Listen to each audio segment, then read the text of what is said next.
안녕하세요. 수진의 독서실에 오신 것을 환영합니다. 자, 오늘 평화를 살아가는 세계인으로 문선명 춘재님의 자서전의 14페이지 아버지 등의 우표 배운 평화라는 제목으로부터 읽어보도록 하겠습니다.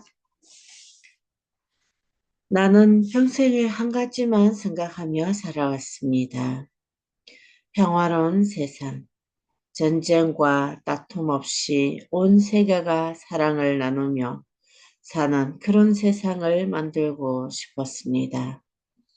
이런 말을 하면 누군가는 아니, 어떻게 어려서부터 평화를 생각하며 살았단 말이요? 하고 뉘묻습니다. 평화로운 세계를 꿈꾸는 것이 과연 거창한 일인가요? 내가 태어난 1920년 는 일본이 우리나라를 강제로 점령하고 있던 때였습니다. 광복 이후에도 6.25 동란과 외환 위기 등 힘겨운 혼란을 여러 차례 겪으며 이 땅은 평화라는 거리가 먼 세월을 보내야 했습니다. 이런 아픔과 혼란은 비단 우리나라만의 일은 아니었습니다. 두 차례의 세계대전과 베트남 전쟁, 중동 전쟁 등 세상 사람들은 끊임없이 서로를 미워하며 총을 겨누고 폭탄을 터뜨렸습니다. 살이 찢기고 뼈가 부러지는 혼란을 겪은 이들에게 평화란 꿈에서나 그려보는 허황된 것이었는지도 모릅니다. 하지만 평화를 실현하는 것은 결코 어려운 일이 아닙니다. 나를 둘러싼 공기, 자연 환경, 그리고 사람에게서 우리는 쉽게 평화를 구할 수 있습니다. 들판을 내 집처럼 생각하고 살았던 어린 시절, 나는 아침밥 한 그릇을 뚝딱 비우고 뛰쳐나가 온종일 산으로 강으로서 다녔습니다. 온갖 새와 동물들이 살고 있는 숲속을 누비며 풀과 열매를 따 먹다 보면 온종일 배가 고픈 줄도 몰랐습니다. 어린 마음에도 숲속에만 들어가면 몸과 마음이 편안해지는 것을 느꼈습니다. 산에서 뒤놀다 잠이 든 적도 많았습니다. 그럴 때면 아버지께서 숲으로 나를 찾으러 오셨습니다. 용명아, 용명아 하는 아버지의 목소리가 멀리서 들리면 자면서도 웃음이 절로 나게 반가웠습니다. 나의 어릴 적 이름은 용명입니다. 나를 부르는 소리에 얼핏 잠이 있겠지만 잠든 척하고 아버지 등에 덥석 엎혀가던 그 기분, 아무 걱정도 없이 마음이 척 놓이는 기분, 그것이 바로 평화였습니다. 그렇게 아버지 등에 엎여 평화를 배웠습니다. 내가 숲을 사랑하는 것도 그 안에 세상의 모든 평화가 깃들어 있기 때문입니다.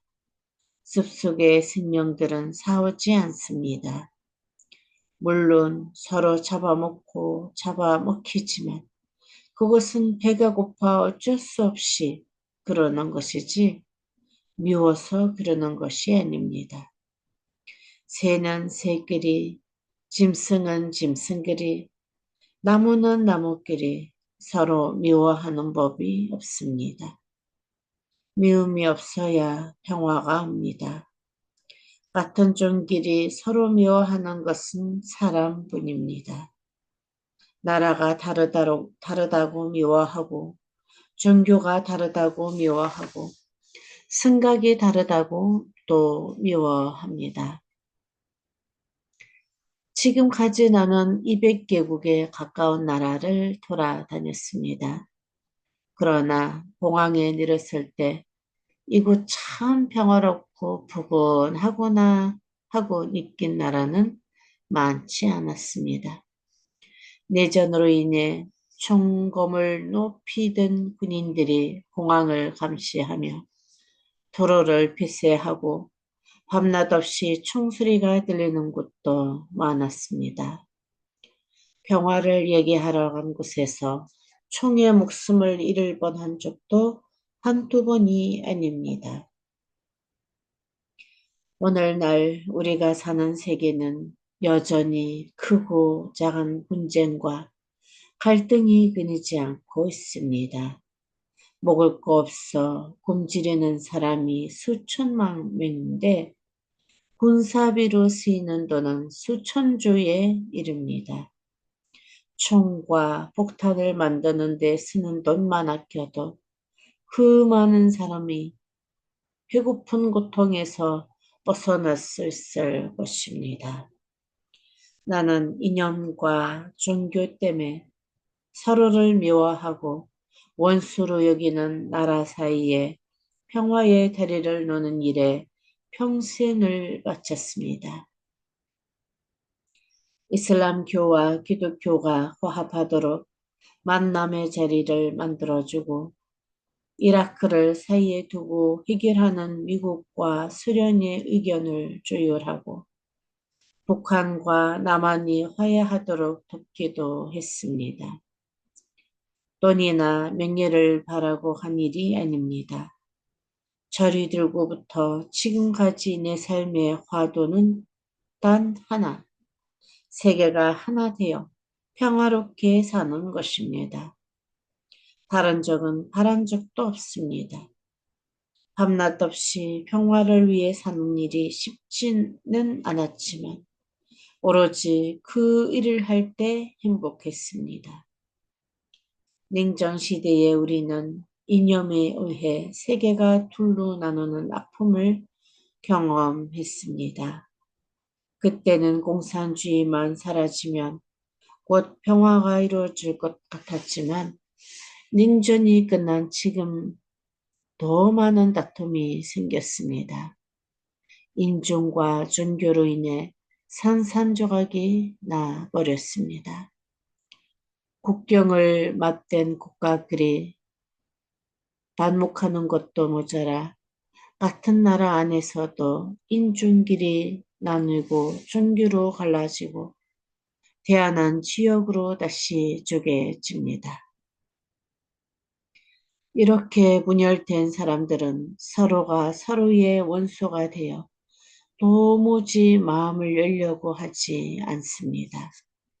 인간의 역사를 뒤돌아볼 때 가장 잔인하고 끔찍한 전쟁은 국가 간의 전쟁이 아니라 인종 간의 전쟁이었습니다. 그것도 종교를 앞세운 인종 간의 전쟁이 가장 참혹합니다. 20세기 최악의 민족 분류라고 불리는 보스니아 내전에서는 이슬람 교도의 씨를 말리기 위한 인종 청소가 자행되어 어린아이를 포함한 7천여 명의 이슬람 교들이 학살되었습니다. 뉴욕의 110층짜리 무역센터 건물을 비행기로 들이받아 두 동강냈던 9월 11일 테러도 기억할 것입니다. 이 모두가 민족과 종교 간의 분쟁이 초래한 첨단한 결과입니다. 지금도 팔레스타인의 가자 지구에서는 이스라엘이 감행된 미사일 공격으로 수백 명의 사람들의 목숨을 잃고 추위와 배고픔, 죽음의 공포 속에 떨고 있습니다. 도대체 무엇을 위해 그렇게 서로를 미워하고 죽이는 것인지 표면적인 이유야 여러 가지지만 그 내막을 자세히 들여다보면 영락없이 종교가 버티고 있습니다. 성류를 둘러싸고 버린 골프존이 그렇고 예루살렘을 차지하려는 이슬람과 이스라엘의 분쟁이 그렇습니다. 이처럼 인종주의가 종교라는 명분을 등에 볼 때 문제는 정말 복잡해집니다. 중세시대에 끝났다고 생각했던 종교전쟁의 악령이 21세기에도 여전히 우리를 괴롭히고 있습니다. 종교전쟁이 끊임없이 일어나는 이유는 많은 정치인들이 자신의 이기적인 욕심을 채우려 종교 간의 적대감을 이용하기 때문입니다. 정치적인 목적 앞에서 종교는 방향을 잃고 귀청거립니다. 종교가 가진 본래의 목적을 상실하는 것입니다. 종교는 본래 평화를 위해 존재합니다. 모든 종교는 세계 평화에 대한 책임이 있습니다. 그런데 거꾸로 종교가 분쟁의 원인이 되었으니 깨탄할 노릇입니다. 그 추악한 뒷면에는 권력과 자본을 쥔 검은 정치가 숨어 있습니다. 지도자의 본분은 모름지기 평화를 지키는 것인데 오히려 그 반대가 되어 세계를 대립과 폭력으로 내몰고 있는 것입니다. 지도자의 마음이 올바로 서지 않으면 나라와 민족은 갈 곳을 잃고 헤매게 됩니다. 그들은 자신의 검은 야욕을 채우기 위해 종교와 민족주의를 이용합니다. 종교와 민족주의의 본질은 나쁘진 않지만 세계 공동체에 이바지할 때에만 가치가 있습니다. 내 민족과 내 종교만 옳다고 주장하면서 다른 민족과 다른 종교를 무시하고 헐뜯는다면 그 가치를 잃고 맙니다. 내 종교를 주장하느라 남을 짓밟고 남의 종교를 하찮게 여겨서 미움을 사고 분쟁을 일으킨다면 그것은 이미 선의이기 때문입니다. 내 민족, 내 나라만 옳다는 것도 마찬가지입니다. 서로를 인정하고 도우며 사는 것이 우주의 진리입니다. 하찮은 동물들도 그것을 압니다. 고양이와 개는 서로 앙숙이지만 한 집에서 같이 키우다 보면 서로의 새끼를 품고 보듬이며 친하게 지냅니다. 이는 식물을 봐도 알 수 있습니다. 나무 기둥을 타고 올라가는 칠령쿨은 나무의 줄기에 기대어 자랍니다. 그래도 나무는 너는 왜 나를 감고 올라가느냐고 칠령쿨을 탓하지 않습니다. 서로 위해주면서 같이 사는 것이 바로 우주의 원리입니다. 이 원리를 벗어나면 반드시 멸망하게 됩니다. 지금처럼 민족끼리, 종교끼리 서로 헐뜯고 싸우는 일이 계속된다면 인류에게는 미래는 없습니다. 끊임없는 테러와 전쟁으로 인해 어느 날 먼지처럼 소멸되고 말 것입니다. 그렇지만 희망이 아주 없는 건 아닙니다. 희망은 분명히 있습니다. 나는 그 희망의 끈을 놓지 않고 평생을 평화를 꿈꾸며 살아왔습니다. 나의 바람은 세상을 겹겹이 에워싼 담장과 울타리를 깨끗이 헐어버리고 하나 되는 세상을 만드는 것입니다. 종교의 담장을 허물고 인중의 울타리를 넘어서 부자와 빈자의 틈을 메운 뒤에 대추에 하나님이 지으셨던 평화로운 세상을 복원하는 것입니다. 배고픈 사람도 없고 눈물을 흘리는 사람도 없는 세상 말입니다.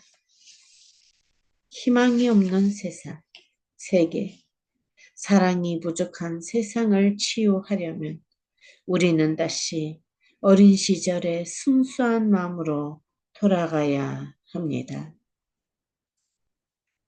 더 많이 가지려는 욕심에서 벗어나 인류의 아름다운 본성을 회복하는 길은 어린 시절 아버지 등에 업혀서 배운 평화의 원리와 사랑의 숨길을 되살리는 데 있습니다. 네, 오늘 여기까지 하도록 하겠습니다. 오늘도 좋은 하루 되세요.